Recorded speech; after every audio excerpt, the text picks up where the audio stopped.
All right, what's up, YouTube? This is BoxingWave. Make sure you subscribe to the channel. All right, look, I'm going to talk about two different topics here in this video. Okay, this PBC thing. PBC is going to be making their own championship title, and look, I'm not surprised at this point. I mean, as many titles as we have at this point, I mean, is anyone really surprised? This was something that was rumored back when PBC first started to begin with. PBC has been at this point, especially when they're trying to separate themselves from all of these other networks and just keeping everything in house. It's pretty clear that they were trying to just make it their own boxing organization, like similar to how the UFC is. Okay, so this is things that we discussed before, especially when PBC first came out. They're trying to make everything just PBC. They're trying to keep it PBC. And in certain weight divisions, like 154, like 147, and some other divisions, they have a stable of fighters where they don't have to deal with the other networks. They don't have to deal with ESPN. They don't have to deal with the Zone. They don't have to deal with all these other promoters like Top Rank and Matchroom and Golden Boy and such. So there are divisions where they don't have to deal with other networks and organizations and whatever. They don't have to deal with them. So I am not surprised by them creating their own PBC title. Okay, I'm not surprised by that at all. If Andy Ruiz goes on to beat Anthony Joshua, what did I say the other day? I expect Andy Ruiz to fight uh Deontay Wilder. I mean, we've already been talking about Tyson Fury being a rematch and everything. I mean, that rematch might really still go down first, but I wouldn't be surprised if the rematch doesn't happen with Deontay Wilder, if Wilder is to beat Ortiz, of course, too. And I wouldn't be surprised if Andy Ruiz actually becomes the next, opponent for Deontay Wilder if they both win their next fights. Okay, I don't know. You can't predict what's going to happen. You just really can't with boxing. You can't do it. You can't do it, especially with the heavyweight division. It's just so messy. Um, so what I'm saying is, as far as the PBC title, look, I don't like more and more titles. It's already hard as hell to tell who the hell is the best boxer in each division. It's really hard to tell. You know, um, I made a video. I made a video not too long ago. I think I was making a video about the franchise title or something, and I said, "Listen, you're probably better off not knowing anything about the politics in the sport. Like, if you're a fan and you just watch the fights itself, you're probably going to be the happiest boxing fan out there. Like, the more you know about the politics and the belts and the sanctioning bodies and the networks and stuff, A side, B side, all that shit. Is the more you know about that, the more you're gonna hate the sport. The more you're gonna leave the sport and go on to watch MMA or whatever. It's the more you know about the politics of the sport, the more you're gonna hate the sport. Like, I have a good friend, a close friend of mine. He actually used, the guys. Any of you that ran into me at the fights, I'm always with this dude when I go to fights. All right, my boy, my boy Carlos, big fan of boxing. Right, big. He's a major casual fan. He just want to see the fight. Like, he hit me up the other day. He was like, "Yo, you want to go to see Jamal Charlo against Dennis Hogan?" I'm like, I don't know. I don't really care to see that fight like that." And he was like, "Yo, let's just go." That's how he is. He doesn't care. Like, he loves Wilder, he loves Charlo, he loves a lot of the PBC guys. And the thing is, he doesn't care who they're facing. He does not care at all. He just wants to see them fight. You know, he's not just PBC guys. He's a fan of like Canelo too. Like, he likes a lot of people. But what I'm saying is, he does not care. He does not. He knows nothing about the sanctioning. He doesn't know about who owns or for belts, and he doesn't know anything about that. He just wants to see the fight. He doesn't care. So if if you're going to fight and you see that somebody wins a PBC title, it's not gonna rub you off the wrong way. You're not going to care that a Terrence Crawford can't win this title because he's not a PBC fighter. I mean, I don't know what the rules are going to be with the PBC title. I mean, we have a franchise champion, right? And if Canelo or Lomachenko loses, they're still the franchise champion. So if you're a PBC fighter and you just so happen to have the PBC championship, but you actually fight someone that's not a PBC fighter? How does that work? These are the questions I have. And it's like at this point, who cares? Because there's so many other belts, there's so many other sanctioning bodies, and we're talking a major. You still have the IBO, you still have the NABO, you still have all of these other little sanctioning bodies too on the side. So it's like enough is enough. Like you got the Ring Magazine title too. It's like and then you have the lineal title. It's just too many, and then you have the little titles under the WBC and the WBA. It's so many titles at this point. The PBC one is just like I knew it was coming. I'm not surprised by it, but it's like whatever. When I found the news, I was like, I don't even care anymore. Like seriously, that's my reaction to it. I don't even care. Like franchise, PBC, WBC, IBF, WBO, WBA, IBO, NABO. Dude, I don't even care anymore. Silver, franchise, diamond, intercontinental, full, half full. It's whatever, man. It's like whatever. I can't even get mad anymore. Like, what is it to really get mad at? Like, really, if somebody gets the PBC title, so like, okay, the PBC is trying to keep things in house, and that's it. They're trying to be their own organization. Now, unfortunately, you got guys like you have Gary Russell, who's he wants to fight guys that's on his side of the street that won't fight him.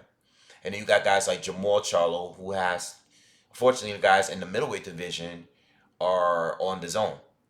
Okay, so the majority of them are fighting on the zone. So every few divisions, so you got a few fighters that are on the PBC side that this whole same side of the street thing and keeping everything in house is not going to be in their favor. Certain fighters, it's just not going to be in their favor. The heavyweight division, no matter what side you're on, you can keep it on in house for the most part. If you're fighting on the zone has a good stable of fighters over there. PBC has a good stable of fighters over there. Yeah, we want. You got ESPN as well. You got Tyson Fury there. So that is like a neutral division. But I mean, it is what it is, man. I really have nothing else to say about it. Because at this point, I've said this about PBC, and I've also said it about Top Rank when they had the welterweight division.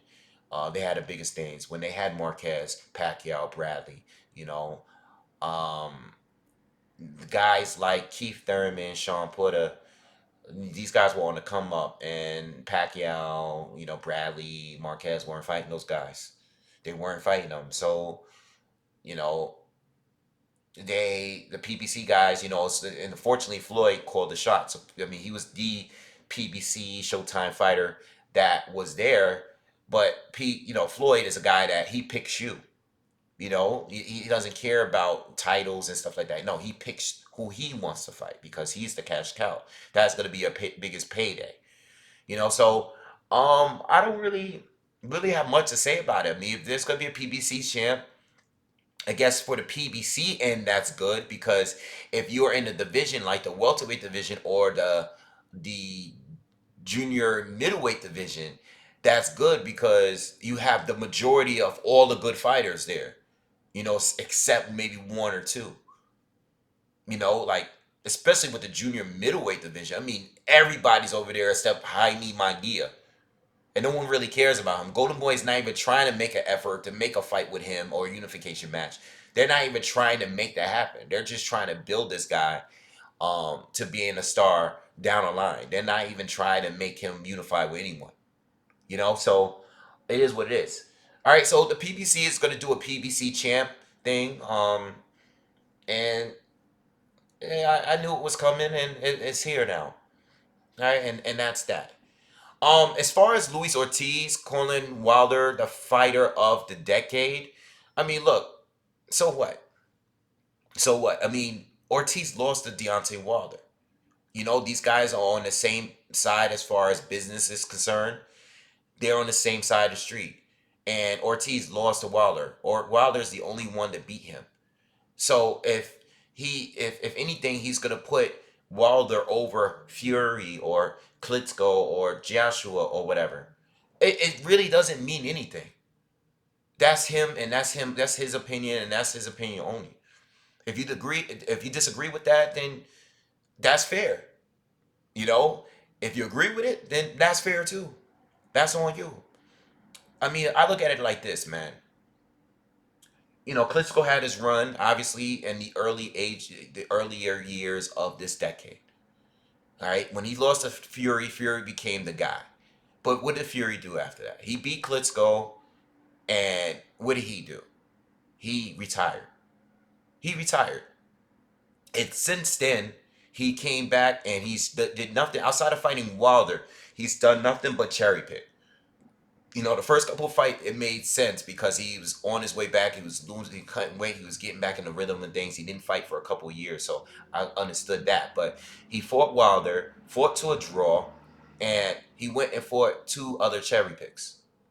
All right, so to me, it's like I can't call Fury the fighter of the decade because even though you did beat Klitschko, Joshua knocked out Klitschko, and Joshua fought the better fighters consistently.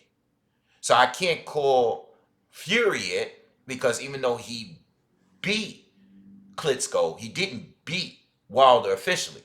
Now, if you think Fury won the fight, which I did, I think Fury won the fight based on rounds. Still, they fought to a draw officially, and he did get dropped twice, almost getting knocked out in the 12th round. So we need to see that rematch. So as far as I'm concerned, the heavyweight division is still under construction as far as who's the fighter of the decade. We don't know. None of them are the fighter of the decade to me. Because Fury's been cherry picking, all right, and he took a break from boxing. Wilder fought Fury, but they fought to a draw in a fight that I didn't think he won. I mean, he's got a lot of other wins, but all the other ones weren't that great. He didn't fight Joshua. He didn't fight Klitschko. And I can't call Joshua neither because even though I think Joshua consistently fought the better fighters, he's taken his loss to Andy Ruiz. He beat Klitschko, but he beat him after Fury beat him. And he didn't fight Deontay Wilder neither. So I think the heavyweight division is still under construction. Fury, Wilder, and Joshua, all three have work to do. And now you have Andy Ruiz as a champion. So I can't call any of these guys the fighter of the decade. I think the only fair thing to do is say that Klitschko was winning, the fighter of last decade, him and his brother. Since Lennox Lewis retired, I would say the Klitschko brothers ran it. And when they lost, these guys are not the guys that are really fighting each other. The only fight that we got was Fury and Wilder, and they fought to a draw. So I think Ortiz saying that, I mean, it really holds no weight. It's like, why is he that? Because he beat you? Great win, but you didn't fight anybody. So that's the only way I can really call it. Like, it's under construction. Now, I know fans of fighters are going to feel their way about whatever fighter they love the most. You can make a valid argument on why you think Wilder, Fury, and Joshua or whoever is the fighter of the decade, or whether if it's not Klitschko. But to me, none of them has really proven to be a decade dominant fighter.